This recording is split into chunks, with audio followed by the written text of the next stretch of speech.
दूसरों को गले लगाने की कोशिश करोगे तो भगवान फिर दूसरी तरह से हटाएंगे। ये ध्यान रखना, उनका जब फिर प्रोसेस शुरू होता है तो फिर बहुत कठिन है उसको झेल पाना। इसलिए हम प्रार्थना करते हैं मत जाओ उस गली में। नहीं, वो ऐसे लीलाधारी है कि फिर वो ऐसे सुधारेंगे कि पक्की बात कह रहे हैं, ऐसा सुधार तो देंगे वो, पर वो फिर ऐसा सुधारेंगे कि आप सह नहीं पाओगे। वो बहुत विचित्र खिलाड़ी, इसलिए हाथ जोड़। विज्ञान की इतनी ताकत नहीं कि वो आपको प्रमाणित कर सके। आप प्रमाणित कर सकते हैं अपने आप को, तुम्हारा विज्ञान प्रमाणित कर सकता है, तुम्हारा विज्ञान केवल स्थूल शरीर को प्रमाणित कर सकता है। इस ढांचे का अल्ट्रासाउंड हो सकता है, ढांचे का एक्सरा हो सकता है, लेकिन आज तक विज्ञान मन को प्रमाणित कर पाया कोई है ऐसा यंत्र भारत में या अमेरिका में जो तुम्हारे मन का एक्सरा कर दे, तुम्हारे मन बुद्धि को देख ले। जब मन बुद्धि को नहीं देख सकता है सूक्ष्म शरीर, तो तुमको प्रमाणित कर सकता है तुम परमात्मा के अंत हो। आज तक है विज्ञान में ताकत। फिर अध्यात्म को आप कैसे ललकार सकते हैं विज्ञान के बल पे? अभी अध्यात्म को जानते ही नहीं ना, इसलिए आप ऐसी बात बोल रहे हैं। भारत एक बुनियादी भूल में पड़ा रहा है। इसने विज्ञान का तिरस्कार किया, उसका फल भोग रहा है। विज्ञान के तिरस्कार के कारण तुम 2000 साल गुलाम रहे हो, किसी और कारण से नहीं। और अभी भी विज्ञान का तिरस्कार किया तो तुम भ्रांति में ही हो कि तुम स्वतंत्र हो।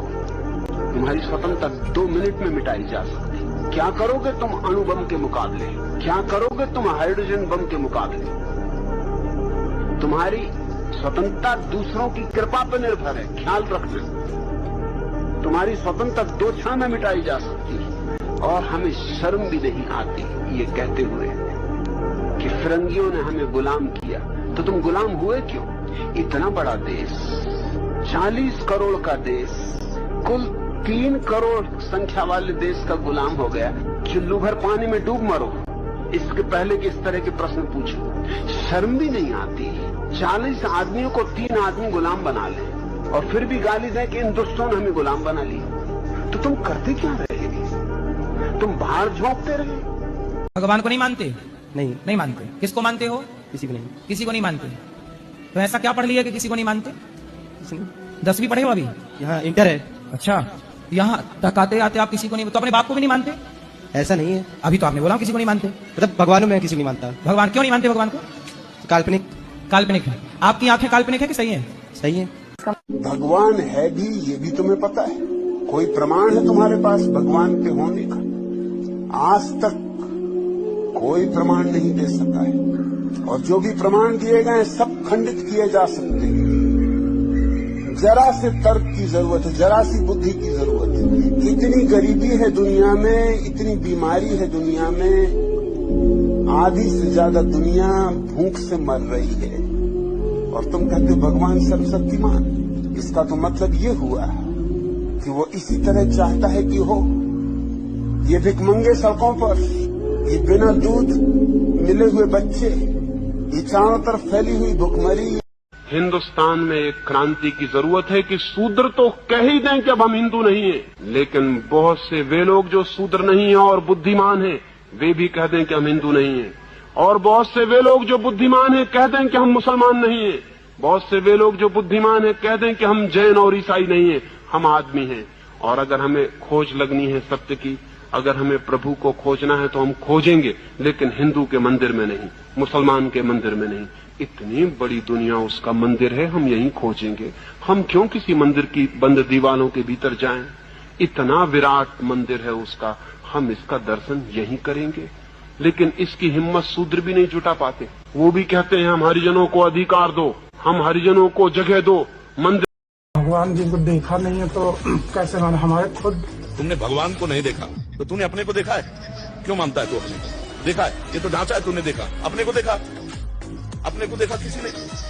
क्या देखा अपने को? ये 5 भौतिक ढांचा है, अपने को देखा और मान रहा है ना तू है, मान रहा है ना तू है। नहीं तो बता तुम्हारा स्वरूप क्या है?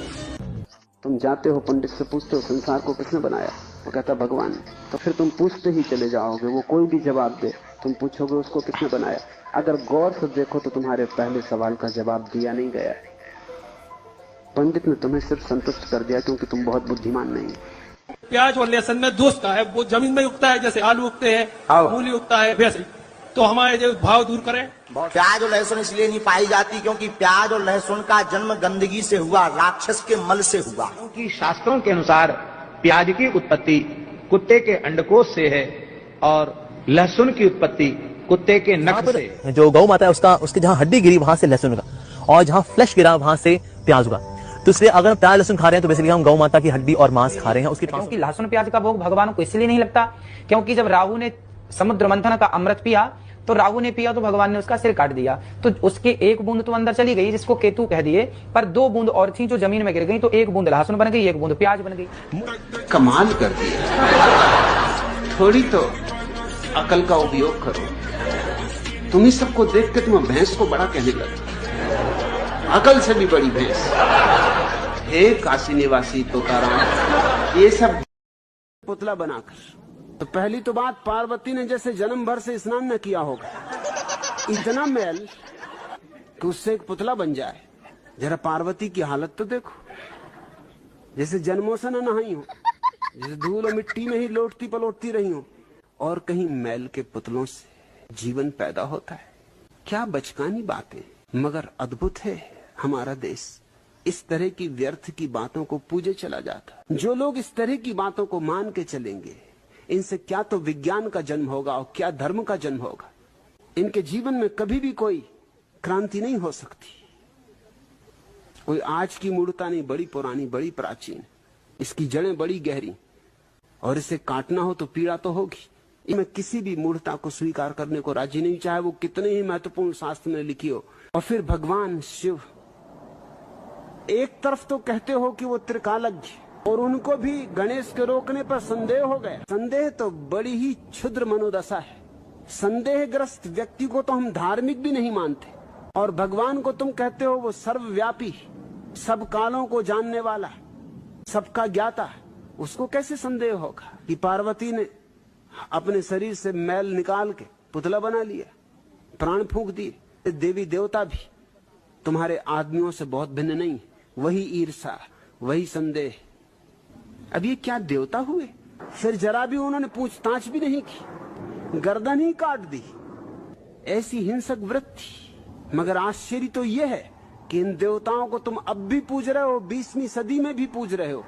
फिर पार्वती ने विलाप किया। क्या देवी देवता है? इधर समझाते हैं कि आत्मा अमर, कोई मरता ही नहीं, और पार्वती विलाप कर रही हैं अब।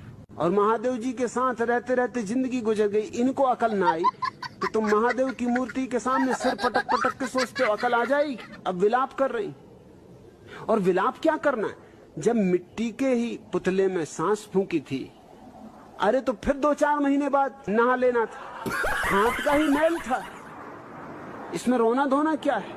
या शिव जी के शरीर से मैल निकाल के उसका पुतला बना लेना था। जब पार्वती को मैल के पुतले में प्राण फूंकना आता है, गणेश की गर्दन जोड़ना नहीं आया। इनमें तुम विरोधाभास देखो, और तब तुम पाओगे तुम कैसी बचकानी कहानियों में उलझे रहे हो। शिव जी तो दम मारो दम, शिव जी तो भंगड़ियों के देवता है, गंजेड़ियों के देवता है। अब शिष्य भी क्या गांजा भांग पिए बैठे होंगे? आखिर जैसे गुरु होंगे वैसे शिष्य होंगे ना। शिव जी तो महाहिप्पी समझो। ये हिप्पी तो अभी नए नए आए, इनका कुछ खास नहीं। और तुमने उनकी बारात की कहानी तो सुनी ही होगी कि क्या एक से एक लोग पहुंचे बारात। पार्वती के पिता तो डर ही गए। अगवानी करने आए थे, जो बाराती देखे भंगेड़ी गंजेड़ी, कोई दम मार रहा है, कोई शराब की बोतल लिए होगा हाथ में, इर्छे तिरछे लोग, तरह तरह के अष्टावक्र। उन्हीं में से किसी शिष्य को कहा होगा कि भाई जा गर्दन ले आ। अब ये भी बड़े मजे की बात है कि गर्दन काटी थी तो गर्दन वहीं पड़ी होगी, क्या एकदम स्वर्ग चली गई? भेजने की जरूरत क्या थी? मगर वो खुद ही पिए होंगे। सामने पड़ी गर्दन दिखाई कहाँ पड़े? शिष्यों को भेज दिया गर्दन लेने, वो एक नवजात हाथी को मार के उसकी गर्दन ले आए। ये सब बातें साफ है कि भंगेड़ी ही कर सकते। हाथी की गर्दन और आदमी की गर्दन में कुछ तो फर्क है, और शिव जी ने उसी गर्दन को जोड़ दिया। उनको भी ना दिखाई पड़ा कि गर्दन किसकी, और वे पुनरुज्जीवित हो गए। ये सारी चीजें उस समय के लिए शायद ठीक रही होंगी जब आदमी का बिल्कुल बचपना था। आज इस 20वीं सदी में भारत के धर्म ग्रंथ इसी तरह की बकवास से भरे हुए हैं। मगर आश्चर्य तो यह है कि इन देवताओं को तुम अब भी पूज रहे हो, 20वीं सदी में भी पूज रहे हो।